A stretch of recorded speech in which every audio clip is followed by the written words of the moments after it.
Today I'll be talking about how Newton's three laws of motion apply to piano playing. The first law of motion is the law of inertia, which states that an object will remain at rest or in uniform motion at constant velocity unless forced to change its state by an external force.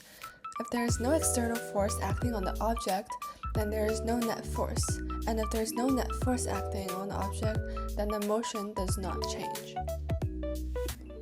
For example, the hammers of the piano will stay at rest unless you press the keys, because pressing the keys applies a force to move the hammers. Once the hammers are in motion, it will stay in constant speed if there are no external forces acting on them.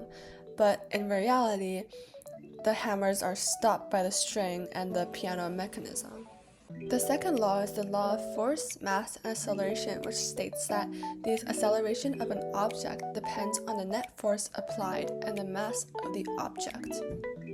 On the piano, when you hit the keys harder, you apply a greater force. Because the mass of the hammers don't change, the more force you apply to the keys, the more acceleration the hammer will have. This makes the hammer strike the strings faster, therefore making the sound of the piano louder. The third law is the law of action and reaction. It states that whenever one object exerts a force on another object, the second object exerts a force of equal magnitude and opposite direction on the first object. So on a piano, when you press down on a key, the hammer will hit the strings at the same force you applied to the keys, which is the action.